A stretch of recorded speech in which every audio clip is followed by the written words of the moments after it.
right, and once again, Bias City Geeks is here at Comic-Palooza with amazing Spider-Man artist, Ryan Ottley. Ryan, how you doing, man? I'm doing good. How you doing?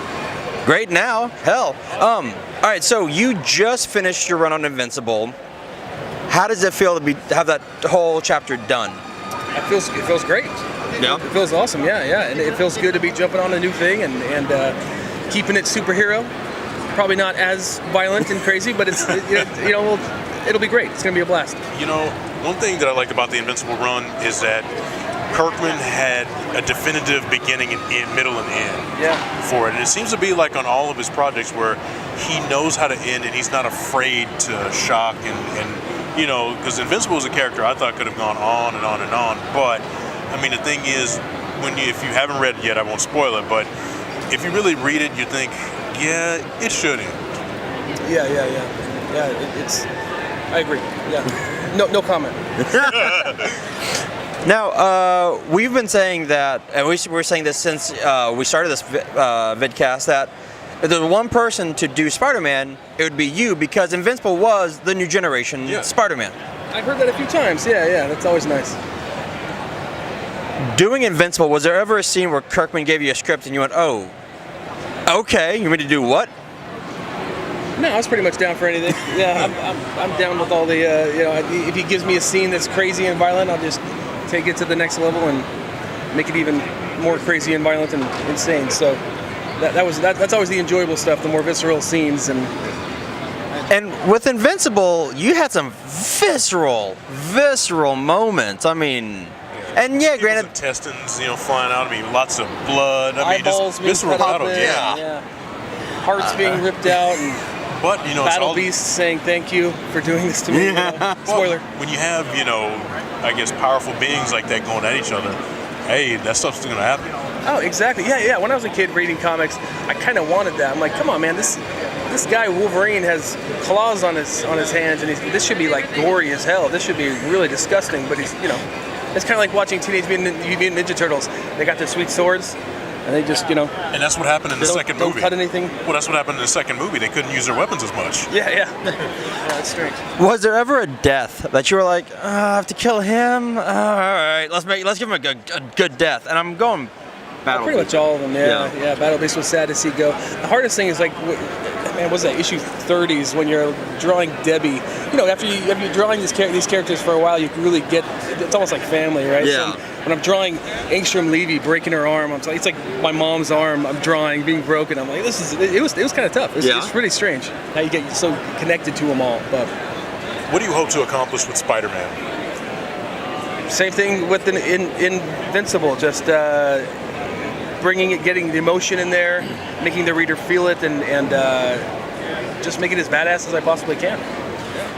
When you got the news that you were going to do Spider-Man, what was your first thought? I was like, that'll be fun. I could do that.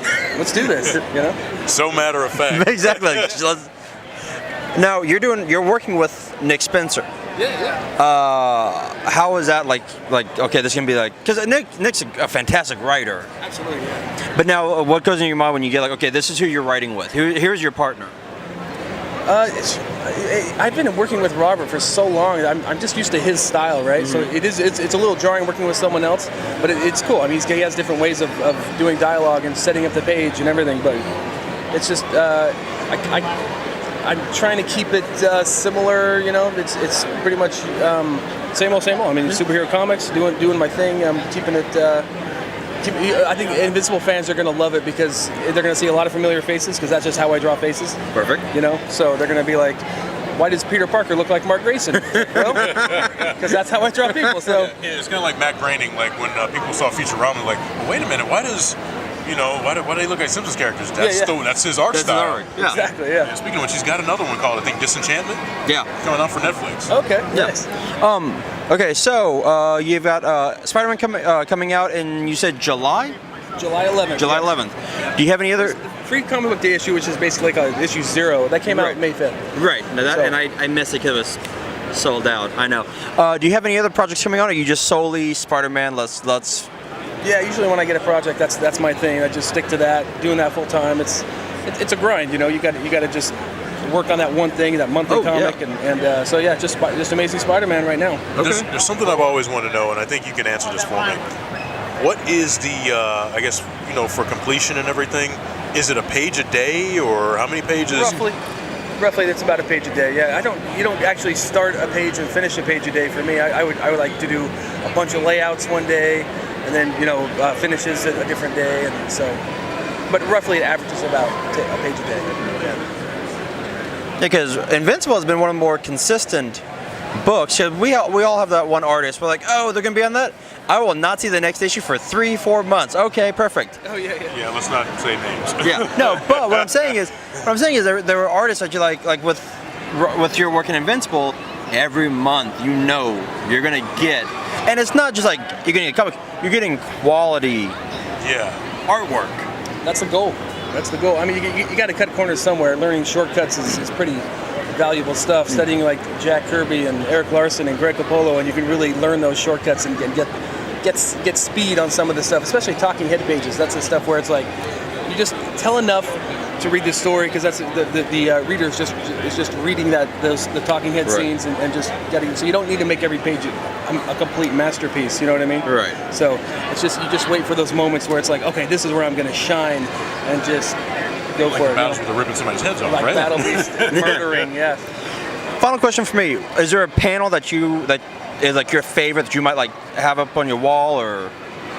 Oh, you mean from someone else? From Invincible. Oh, from no, your work. I don't hang up my own art.